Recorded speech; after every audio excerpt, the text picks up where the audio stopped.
I don't think there's a lot to add, needs to be added to what Jemima has said, but may I try and set this argument in a broad political concept, because the last few weeks we've been hearing every day on every news bulletin what's been happening in Tunis, what's been happening in Cairo, and the demand for democracy is expressed all over the world. And this issue of WikiLeaks is a very clear example in our society of how that battle can be fought.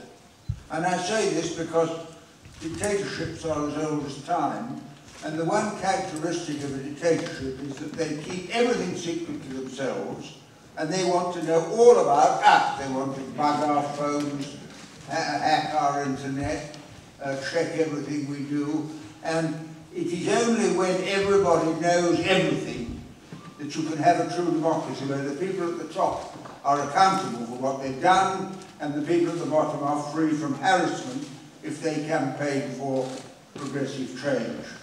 And what WikiLeaks has done, and this is where Julian Assange is so important, it put on the web thousands and thousands and thousands of documents which have come from official government sources but have been concealed from the public until now. And therefore it's absolutely essential for us, if we are to have any control over our own destiny, that we know what the government is doing in our name. And if we had known at the time of the Iraq War that the Attorney General said the war was illegal, then undoubtedly public opinion would be much stronger against the Iraq War. And similarly in Afghanistan and elsewhere, things are being withheld from us so that the government can continue to claim that they represent us when they don't represent us. And that is what the WikiLeaks argument is all about, with the help of the American Bradley Manning, who gathered all these documents, and then Julian Assange, who put them on WikiLeaks. We have a total breakthrough of a kind that is of enormous importance to us if we are to lay any claim to be a genuine self-governing country. Now that is what the issue is, and that's why we're here today, but there are certain aspects of it which I think need to be mentioned, not least that the Swedes are trying to get Julian Assange extradited to Sweden on the grounds that he's guilty of rape. Now, anyone in the left who feels as strongly as I do, and you will do, about sexual equality will take a rape charge very, very seriously. But in effect, and I was in court this morning with Jemima and others watching the trial down at Belmaze, the charge of rape simply doesn't stand up to examination.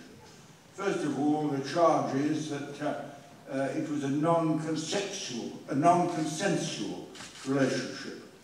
Well, that's very different from rape, which most people would understand to be the seizure by force of a woman for the gratification of a man's need. And all that is said of Julian Assange is that without using a condom, he was guilty of rape. But if that is the charge, then I tell you a lot of people in this country would be guilty of rape on a daily basis. And so the Swedes are trying to get Julian back to Sweden.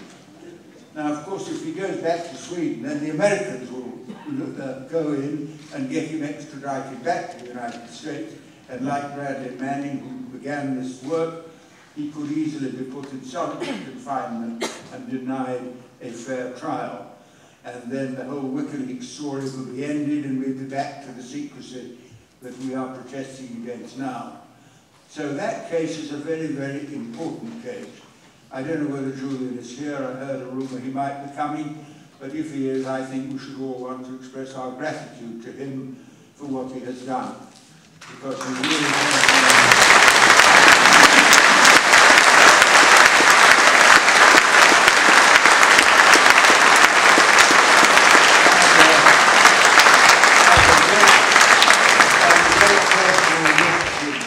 don't ever underestimate the risk that he's undertaken on behalf of this project. He now is faced with the possibility of arrest, extradition, and to be sent to America. And it is America that is mainly concerned to keep secret what he's actually doing. So we must watch the Assange case very carefully, I think it's going on tomorrow at Velmay's court. If whichever way it goes, there may be an appeal, in which case it may not be settled for some time. But if Julian Assange is deported to Sweden, then we will have lost a very, very significant part of this battle that is our battle. And that's why we must give him all the support we possibly can.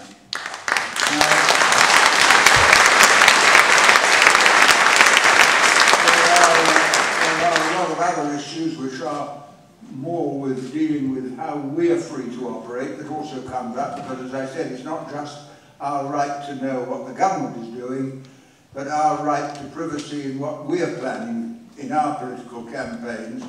And if our phones are hacked, our computer messages are bugged and tagged, then we are at the mercy of government, because they can use them to destroy us, and therefore we have also to see that our civil liberties are regarded as well. And those are the issues that are at stake. Jemima dealt with them brilliantly, but I think it's very, very important for us to recognise and understand that what we're talking about is not just a dramatic story, which it is, a personal story, which it is, but a story that affects our right to claim that we govern ourselves.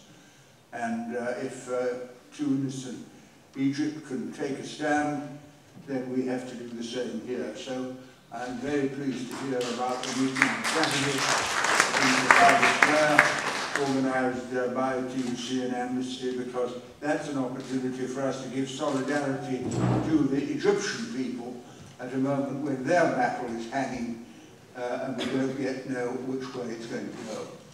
But nothing could be more appropriate than to be holding this meeting in the Conway Hall. I speak, God knows how many times I was speaking here a couple of weeks ago, and I think many people here today will have been for other meetings, for Palestine, for peace, for social justice. And I think, although we may not be as many as the Egyptians in the square in Cairo, we represent a force of equal importance, and therefore our solidarity for them and the lessons we learn from them for our battles are of huge importance.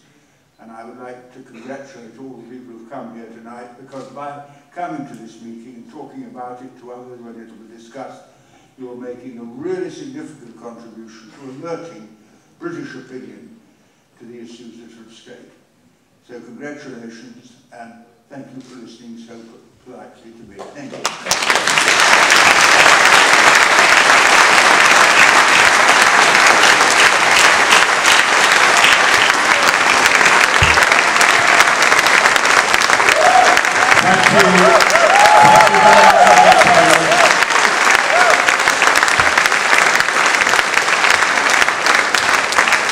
I think the response you received as a reminder of the